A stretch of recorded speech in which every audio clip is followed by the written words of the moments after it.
జై శ్రీరామ్. జై గోమాత, జై గోమాత, జై జై గోమాత, జై జై గోమాత. హిందూ బంధువులందరికీ కూడా ముఖ్య విజ్ఞప్తి, ఈ లోకానికే తల్లి గోమాత. గవాం అంగేషు సర్వే తిష్టంతి దేవతః. 3 కోట్ల దేవాలయాల్ని, దేవతల్ని ఒకే చోట ఏ మానవుడు కూడా ఆలయాలు వెళ్ళి దర్శించలేరు. అటువంటి కలియుగంలో మానవులందరూ కూడా తరించడానికి సాక్షాత్తు క్షీరసాగరం లక్ష్మీ అమ్మవారు ఎలాగైతే పాల సముద్రంలోంచి ఉద్భవించారో అలాగే గోమాతలు కూడా పాల సముద్రంలోంచి ఉద్భవించాయి. సునంద, సురభి, సుభద్ర, కామధేనువు గొప్ప గొప్ప గోమాతలు పాల సముద్రంలోంచి ఉద్భవించి లోకాన్ని తరింపజేయడానికి. అటువంటి మనం గోవిందుని పూజిస్తే గోవిందుడు గోవుని పూజించాడు. మనం శ్రీకృష్ణుని పూజిస్తే ఆయన గోవుల్ని కాచి గోపాలుడయ్యాడు. ఆయన గోవులు మళ్లించి.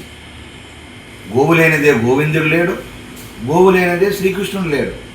గోవు లేనిదే గుడి లేదు, గోవు లేనిదే యజ్ఞము లేదు, గోవు లేనిదే గృహప్రవేశం లేదు, గోమాత లేనిదే పున్నామి నరకాలు దాటేటటువంటి అదృష్టం మనకు లేదు.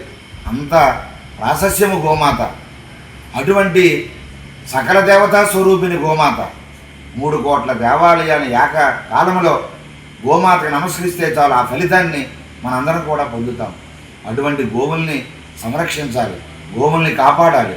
గోజాతిని మనం రక్షించుకుంటూ భవిష్యత్ తరాలకి ఒక వారధిగా మనం ఏర్పాటు చేయాలి. మన పూర్వీకులు అటువంటి త్యాగాలు చేసి గోవుల్ని పూజించి తరించారు, గోవుల్ని పోషించారు. ఈరోజు మనందరం కూడా గోజాతిని మనం పక్కన పెట్టేసి మనం కుక్కల్ని మనం పోషిస్తున్నాం. పోషించొద్దని కాదు, కుక్కలకి ప్రేమతో బిస్కెట్లు పెడుతున్నాం, స్నానం చేయిస్తున్నాం, హాస్పిటల్కి తీసుకెళ్తున్నాం, దాన్ని షికారుకి తిప్పుతున్నాం. మంచిదే. తెల్లవారి నిద్ర లేస్తే మన పూర్వీకులందరూ కూడా ఆ గోమాతల అరుపులతో నిద్ర లేచేవారు.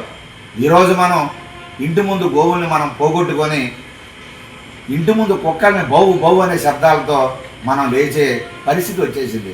మన పూర్వీకులు సాధుభావాలతో ఉండేవారంటే దానికి కారణం గోమాత అరుపులతో లేచేవారు వాళ్ళు. ఈరోజు మనం కుక్కలు లేపుతున్నాయి బౌ బౌ అని ఇంటి ముందు. కాబట్టి ఇటువంటి సమాజం దిగజారిపోకూడదు.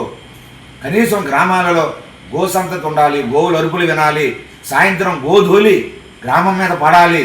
ఎక్కడైతే గోధూళి, ఆ గోధూళి ఎక్కడైతే మనం గాలిలో కలుస్తుందో అక్కడ లక్ష్మీ అమ్మవారు సిరి తాండవిస్తుంది. అటువంటి పవిత్రమైన గోమాతని పాలు ఇవ్వలేదని చెప్పి కషాయ వాళ్ళకి సంతల్లో అమ్మేస్తూ ఉన్నామే. అంతకంటే దారుణాది దారుణం ఇంకొకటి ఉండదు. కాబట్టి అటువంటి గోమాత ఎన్నో సంవత్సరాలు సేవ చేసి పిల్లలకి పాలిచ్చి కుటుంబాన్ని పోషిస్తే పాలు ఇవ్వలేదని కషాయికి సంతల్లో ఎవరైతే ఆ బజార్లో అమ్మేస్తున్నారో అటువంటి గోమాత పైన ఎన్ని వెంట్రుకలు ఉంటాయో అన్ని వేల సంవత్సరాలు, లక్షల సంవత్సరాలు రౌరవాది నరకాలు పొందుతారు అని మహర్షులు ఉపనిషత్తుల్లో చెప్పారు. గోవుని కషాయి వాడికి అమ్మితే అంతకంటే గొప్ప ఘోరాతి ఘోరమైన నరకాలు వాళ్ళు అంత శిక్షలు పొందుతారని. కాబట్టి అంత గొప్పది గోమాత. కాబట్టి దాన్ని దృష్టిలో పెట్టుకొని మన పెద్దలు మరి మన సత్యనారాయణ గారు ధర్మో రక్షతి రక్షిత అని ఫౌండేషన్ పెట్టి, అలాగే హైందవ దళిత సేన అంటూ మన పోతిరాజు గారు కూడా ఎంతో శ్రమపడి రాష్ట్రం అంతా కూడా ఒక రథయాత్ర చేయాలి. ఈ రథయాత్ర ద్వారా మన పూర్వీకులు చదువు లేకపోయినా గోవుని రక్షించారు, గోవుని కాపాడారు, గోవుని పూజించారు. ఈరోజు ఇంత విజ్ఞానం మనం పొంది ఈరోజు మనకి ఇన్ని అవకాశాలు ఉండి మన పూర్వీకులకి అవకాశాలు లేవు. వాళ్ళు ఎక్కడి నుంచి బకెట్తో నీరు మోసుకొని వచ్చి గోవులు పెట్టేవారు. ఈరోజు ఇంట్లో కొళాయిలు ఉన్నాయి, ట్యాపులు ఉన్నాయి, ఫ్యాన్లు ఉన్నాయి, పవర్ ఉంది, అన్ని సేవలు ఉన్నాయి, సౌకర్యాలు ఉన్నాయి. ఇన్ని సేవల్లో ఎంత సేవ చేయాలి గోమాతకి మనం? కాబట్టి ఈరోజు సమాజంలో ఈ కష్టాలు, నష్టాలు, బాధలు, ఇబ్బందులు, గొడవలు, గ్రామాల్లో కలహాలు, వీటన్నిటికీ కారణం గోహింస వలన, గోవుని నిరాదరణ చేయడం వల్లనే, గోవుని మనం పట్టించుకోకపోవడం వల్లనే ఈరోజు కుటుంబాలు విరిగిపోతున్నాయి. అన్నదమ్ములు సఖ్యత లేదు, అక్కా చెల్లెలకి ఒక నమ్మకం లేదు, కుటుంబాలన్నీ కూడా కలహాలుగా మారిపోతున్నాయి. కేవలం గోమాతను నిర్లక్ష్యం చేయడమే. కాబట్టి ఖచ్చితంగా ప్రతి హిందువు కూడా గోమాతను గౌరవించే విధముగా గో ప్రాశస్యాన్ని చెప్పడానికి గోమాతను కాపాడుకోవడానికి ఖచ్చితంగా మనందరం కూడా ముందుకు రావాలని సాక్షాత్తు గోవిందుడు పొట్టల్లో ఆయన తపస్సు చేసుకుంటూ ఉంటే వెంకటేశ్వరుడు కలియుగ ప్రత్యక్ష దైవం. ఓ హిందూ బంధువులారా, తెల్లవారితే లక్షల మంది వెంకటేశ్వర స్వామి దర్శనానికి వెళ్తున్నారు, కానీ మీరు అసలు విషయం మర్చిపోతున్నారు. మీరు ఆ గోవిందుడు వెంకటేశ్వరుడు పుట్టలో ఉంటే గోమాతలు పాలు పోస్తూ ఉంటే, అయ్యో నా గోవు పుట్టలో పాలు పోసేస్తుంది, నేను నా పాలంతా వృధా అయిపోతున్నాయి అని ఆయన ఆ గోవులు కాపరి గోవు మీద కోపంతో గోమాత మీద ద్వేషంతో గొడ్డలు విసిరేశాడు. ఆయన గొడ్డలు విసిరేస్తే గోవిందుడు వెంకటేశ్వర స్వామి చూసి అమ్మో గోమాతకి ఎక్కడ తగులుతుందని చెప్పి తన బుర్ర అడ్డంగా పెట్టాడండి. ఎంత ప్రేమో చూడండి గోమాత అంటే వెంకటేశ్వరుడికి. అందుకని గోవిందుడు అయ్యాడు. ఆయన బుర్ర అడ్డంగా పెట్టాడు. ఆ గొడ్డలు వచ్చి ఆయన ఇక్కడ ఆయన బొగ్గకి కింద ఉండేటువంటి బొగ్గ భాగానికి ఆ గడ్డం దగ్గర ఉండేటువంటి ఆ గొడ్డలు తగిలితే ఇప్పటికీ దానిపైన చందనం పెడతారు. వెంకటేశ్వర స్వామికి ఆ గాయం అలాగే ఉంది. ప్రతిరోజు చందనం పెడతారు కనిపించకుండా వెంకటేశ్వర స్వామికి. అంత ప్రేమ గోవులంటే. మనమేమో వెంకటేశ్వర దండం పెట్టడం, గోవునేమో పట్టించుకోకపోవడం. స్వీకరిస్తాడు వెంకటేశ్వర స్వామి మన పూజల్ని. గోవుల్ని పట్టించుకోకపోతే నువ్వు దండం పెట్టి వెళ్ళిపోతే వెంకటేశ్వర స్వామి ఏమి ఆనందపడిపోడు. ఎవరైతే గోసేవ చేస్తారో, ఎవరైతే గోవులు రక్షిస్తారో, ఎవరైతే గోవులను కాపాడుతారో, ఎవరైతే గోవులకు సమయం ఇస్తారో అటువంటి హిందూ బంధువులకు మాత్రమే గోవిందుడు ఆశీస్సులు ఉంటాయి ఖచ్చితంగా. కాబట్టి దయచేసి ప్రేమతో మీ అందరినీ మేము కోరుతున్నాం.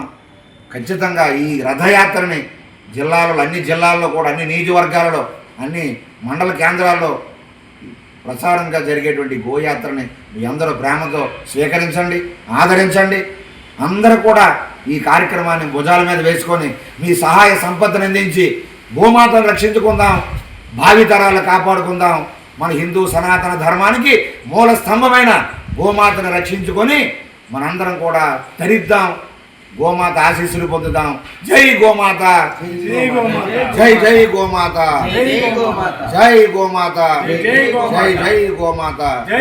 ఖచ్చితంగా ఈ సభలన్నింటికి కూడా మన ఆంధ్రప్రదేశ్ సాధు పరిషత్తు అన్ని విధాలుగా సత్యనారాయణకి, పోతురాజు గారికి, వారి టీం అందరికీ కూడా ఖచ్చితంగా మేము అందరం అండదండలుగా ఉంటాం. సాధు సంతులు అందరం ఆశీస్సులు అందిస్తాం. వారు చేసే కార్యక్రమాల్లో మేము ఖచ్చితంగా వారి వెనక ఉండి తోడు చేదోడు వాదోడుగా ఉంటూ సభల్లో పాల్గొంటూ మేము కూడా వారు చేస్తున్న మహత్తరమైన గొప్ప సేవలో ఖచ్చితంగా మేము కూడా ఒక సమితిలాగా పనిచేస్తామని ఈ సందర్భంగా వారికి మేము హామీ ఇస్తూ జై గోమాత, జై జై గోమాత. జై గురుదేవా, జై గురుదేవ్, జై జై గురుదేవా, జై గురుదేవా, జై శ్రీరామ్, జై శ్రీరామ్.